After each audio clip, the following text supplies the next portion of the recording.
I graduated from a private school here in Oman, and I was offered a full scholarship by the Ministry of Higher Education to travel to the United Kingdom to study microbiology with immunology at the University of Leeds. I didn't necessarily want to study microbiology with immunology, but I think that in the GCC there is a certain stereotype when it comes to women and what they're encouraged to study or where they're encouraged to work once they've studied. And medicine is definitely one of these degrees that your parents always encourage you as a woman to pursue. And so that was the closest thing to medicine that the ministry was offering at the time. 4 years later, I graduated from the University of Leeds and I came back to Oman, and I worked as a lab technician in the Ministry of Health for about 2 years and a half. And throughout my career as a lab technician, I just felt very unfulfilled. I felt as though I had a lot to give. I couldn't see myself spending the rest of my life looking through a microscope. You know, I felt like I had all this potential and I had all this energy to give back to Oman. And so I left the Ministry of Health and I decided to pursue what I felt I was really good at, which was marketing and communications. At the time, I was lucky enough to be given a role in marketing and communications in a multinational organization, in a leading multinational organization based here in Oman. In the 3 years that I spent working for this multinational organization, I was exposed to a very different environment and a very different work ethic than the one that I was exposed to at the ministry. It was a lot more competitive. Everybody was so career driven. Everybody was so passionate. And that for me was fantastic because that brought me one step closer to understanding what it is that I wanted to do for a living, who it was that I wanted to be, how important it was for me to pursue my passion. And I'd like to think that it was thanks to this experience that I gained and the skills that I acquired at this multinational organization that I landed the position that I have today. So I'm the marketing and communications manager of what is set to become a pillar project for Oman, which is the Oman Convention and Exhibition Centre. Living as a woman in the GCC, one of the biggest obstacles that you face, I think, is breaking free from stereotype.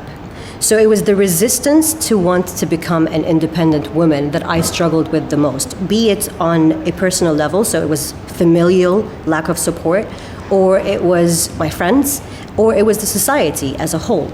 I think, as I mentioned earlier, you're expected to pursue certain degrees, you're expected to have certain roles. Women, I think, in this part of the world are more prone to be the one that stays at home.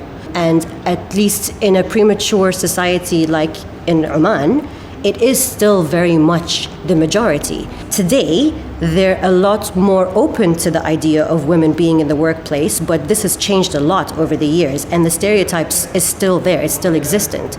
And so for me, the biggest obstacle was exactly that, breaking free from stereotype. And the only thing that I think worked for me in allowing me to kind of take this obstacle head on, face it head on, was the fact that I thought it was really important for me to stay true to who I was as a person.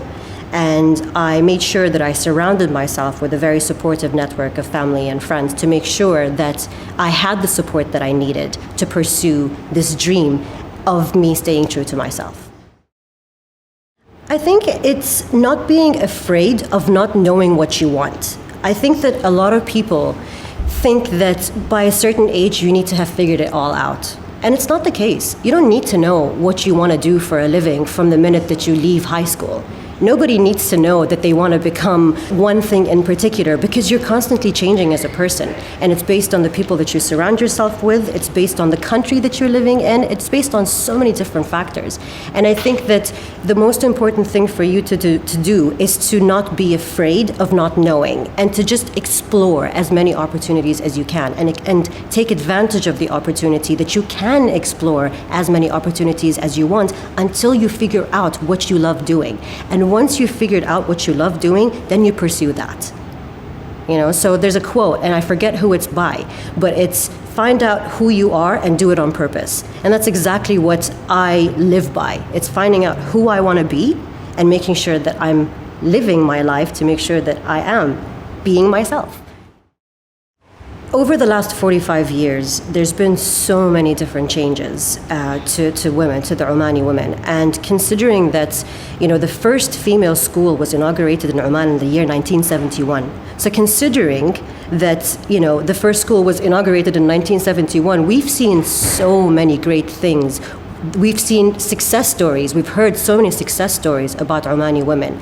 And so today, if you look at the situation today here in Oman, we have 15 female state council members. We've got 3 female ministers. We've got 3 female undersecretaries. And Oman was the first country in the GCC to appoint the first female US ambassador. As an Omani woman, that makes me really, really proud, because we've had very little time to educate ourselves to change. So we used to fit into this little box at some point in time 45 years ago, and we're now moving outside of this box. We're venturing outside of this box, and so that's quite a bit to be proud of.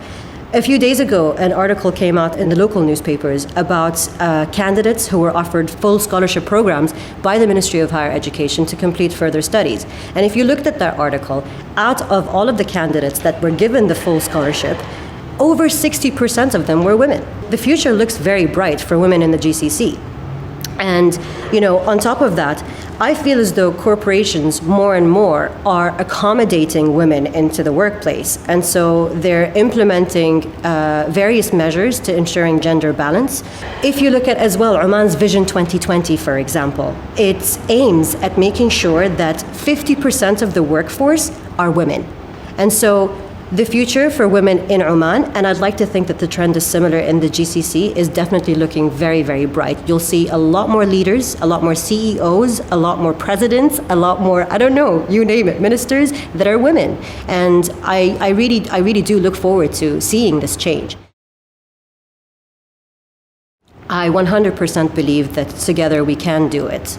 100%. We are very capable. If we put our mind to it, نحن قادرات. 100%.